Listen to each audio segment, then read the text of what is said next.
Hi friends, welcome to not వైద్యం. ఈరోజు మనం శీఘ్రస్ఖలనాన్ని తగ్గించి వీర్యాన్ని అంగంలో స్తంభింపచేసేలాగా చేసే ఒక సులువైన అద్భుతమైనటువంటి చిట్కా చెప్తానండి. ఈ చిట్కా చాలా చాలా పవర్ఫుల్, అంతేకాకుండా చాలా సులువైన చిట్కా. నేను చాలా మంది ఇంతకుముందు కూడా ఈ చిట్కా గురించి నేను చెప్పడం జరిగింది, కానీ కొత్తగా వస్తున్నటువంటి సబ్స్క్రైబర్స్ వ్యూవర్స్ చాలా మంది మళ్ళీ అడుగుతున్నారు. అండ్ ఈ చిట్కా వాడిన వాళ్ళు కూడా చాలా అద్భుతమైనటువంటి ఫలితాలను పొందామని కూడా మాకు చెప్పడం జరిగింది. కాబట్టి ఎవరైనా సరే శీఘ్రస్ఖలనం గురించి, శీఘ్రస్ఖలనం అంటే చాలా మంది కూడా ఫ్రాక్షన్స్ ఆఫ్ సెకండ్స్ లో మాకు వీర్యం స్ఖలనం అయిపోతుంది అని అంటారు. కానీ దాన్ని పూర్తిగా మనం శీఘ్రస్ఖలనం అనుకోవడానికి లేదండి. శీఘ్రస్ఖలనం కాని సందర్భాలు ఏంటో నేను చెప్తాను. కొంతమంది మ్యారేజ్ కాకముందు బయట ఎఫైర్స్, గర్ల్ ఫ్రెండ్స్, బయట వేషాల దగ్గరికి వెళ్ళినప్పుడు వారికి ఉన్నటువంటి ఎమోషన్స్, ఫీలింగ్స్, కోరికలు ఎక్కువ అయిపోయి ఉండడం, రతి అధికంగా చేసేటప్పుడు రొమాన్స్ అనేది అధికంగా చేయడం వల్ల కొంతమందికి ఎన్నో రోజులకు ఒకసారి కలవడం వల్ల ఫ్రాక్షన్స్ ఆఫ్ సెకండ్స్ లోనే వీర్యం అనేది స్ఖలనం అయిపోతారు. దాన్ని శీఘ్రస్ఖలనం అనుకోవాల్సిన అవసరం లేదు. రెండవది, చాలా మంది భార్య కావచ్చు, మరి ఏదైనా కావచ్చు, ఎక్కువ రోజుల గ్యాప్ తర్వాత రతిలో పాల్గొనడం వల్ల కూడా కొంతమందిలో ఈ స్ఖలనం అనేది జరుగుతుంటుంది. దాన్ని కూడా శీఘ్రస్ఖలనం అనుకోవాల్సిన అవసరం లేదు. ఇంకొకటి, ఓవర్ ఎక్సైట్మెంట్, ఓవర్ టెన్షన్, ఆతృత, ఓవర్ రొమాన్స్, ఇలాంటి ఏదైనా సరే ఎక్కువగా ఉండి భయముతో కూడినటువంటి రతి వల్ల కూడా కొంతమందిలో ఇలా జరుగుతూ ఉంటుంది. దీనిని కూడా శీఘ్రస్ఖలనం అనుకోవాల్సిన అవసరం లేదు. మరి ఏది శీఘ్రస్ఖలనం అంటే, మీరు రెగ్యులర్గా పార్టిసిపేషన్లో ఉన్నా మీకు ఫ్రాక్షన్స్ ఆఫ్ సెకండ్స్ లోనే వీర్యం కనుక స్ఖలనం అయిపోతుంది, ఎప్పుడు చేసినా అలాగే అవుతుంది, దగ్గరగా చేస్తున్నా అలాగే అవుతుంది అని అనుకుంటే అప్పుడు దాన్ని శీఘ్రస్ఖలనం అని అనుకోవాలి. శీఘ్రస్ఖలనానికి సింబాలిక్ గా అంగస్తంభనలు కూడా తగ్గిపోవడం అనేది జరుగుతుంది.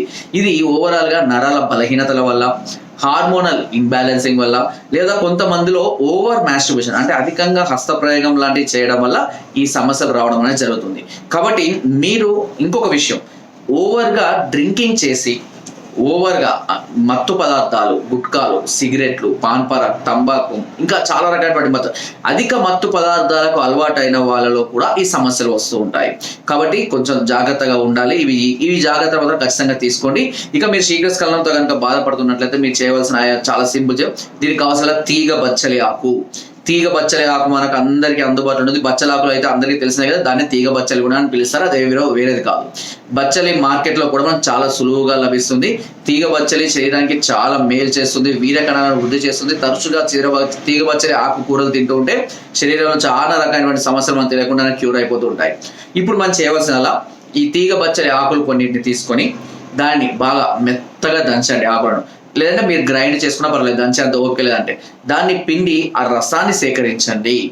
ఈ రసాన్ని తీసుకున్న తర్వాత ఈ రసాన్ని ఒక చిన్న బౌల్లో తీసుకొని, గుర్తుపెట్టుకొని చెప్పాను, చిన్న బౌల్లో తీసుకొని దానిలో ఒక చెంచాడు తేనె వేసి కొద్దిగా వేడి చేయండి. వేడి చేసిన తర్వాత తేనె అంతా ఎవాపరేట్ అయిపోతూ ఉంటుంది.